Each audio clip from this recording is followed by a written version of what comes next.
ಅದರ ಕಾರಣ ಅಂದರೆ ಹೇರಿಲ್ಲದ ಮಣಿ ಆಗಿಬಿಡ್ತು. ಅಣ್ಣಾ ಹಜಾರೆ ಅವ್ರು ಬಿಟ್ಟು ಹೋಗಬಾರ್ದಾಗಿತ್ತು, ಇರಬೇಕಾಗಿತ್ತು.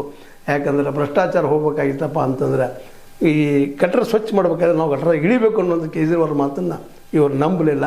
ಹೀಗಾಗಿ ಇದಕ್ಕೆ ಅಣ್ಣಾ ಹಜಾರೆನೂ ಕಾರಣ, ಜೊತೆ ಪ್ರಶಾಂತ್ ಭೂಷಣ್ರ ಒಂದು ಲಿಮಿಟೆಡ್ ಹಿಂಗೆ ಆಗಬೇಕು ಅನ್ನುವಂಥ ಒಂದು ಮನೋಭಾವ ಕಾರಣ, ಜೊತೆಗೆ ಶಾಂತಿಭೂಷಣ್ ಅವರು ಕಾರಣ, SP ಇದ್ದಂಥ IPS ಅಂತ ಹೆಣ್ಮಗಳು ಹೆಸರನ್ನು ಬರ್ತಾಯಿಲ್ಲ ನನಗೆ, ಅವರು ಕಾರಣ, ಎಲ್ಲರೂ ಕಾರಣ ಆಗಿ ಒಂದು ಮೂಮೆಂಟನ್ನು ಹಾಳು ಮಾಡಿದಂಥ ಶಾಪ್ ಇವ್ರಿಗೆ ತಟ್ಟುತ್ತದಂತೆ.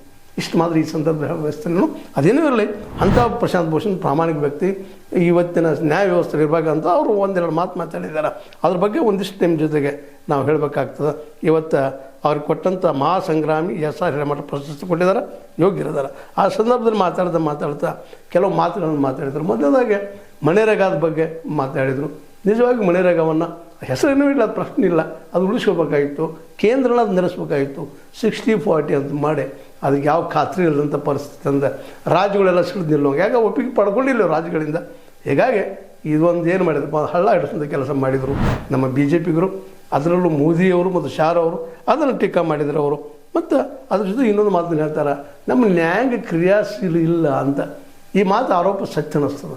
ಯಾಕಪ್ಪ ಅಂದ್ರೆ ನ್ಯಾಯ ಕೊಡೋದ್ರಲ್ಲಿ ಡಿಲೇ, ಕೊಡೋ ಮುಂದೆ ಏನೇನು ಕೊಡುವಂಥವು ಅನೇಕ ನಂತರ ಅನುಕೂಲ ಸಿಂಧು ಕೆಲವೊಂದು ಡಿಸಿಷನ್ ಬಂದು ಹೋಗ್ಬಿಟ್ಟು ಸುಪ್ರೀಂ ಕೋರ್ಟ್ನಿಂದ ಇದು ಅಲ್ಲೆಲ್ಲ ಆದ ನಂತರ ಅವರು ಈ ಒಂದು ಏನಪ್ಪ ಅಂದ್ರೆ ರಾಜ್ಯಸಭಾ ಸದಸ್ಯರಾದರು, ಮತ್ತೇನೋ ಆದರು, ಆಮಿಷಗೊಡ್ಡೆ ನ್ಯಾಯಾಂಗ ಯಾವ ರೀತಿ ಕ್ರಿಯಾಶೀಲ ಆಗಬೇಕಾಗಿತ್ತು, ಸತ್ಯದ ಪರ ನಿಲ್ಲಬೇಕಾಗಿತ್ತು, ಸಂವಿಧಾನ ಪರ ನಿಲ್ಲಬೇಕಾಗಿತ್ತು, ಕೆಲವೊಂದು ವಿಷಯದಲ್ಲಿ ಏನೋ ಆಗೋಗ್ಬಿಡ್ತು.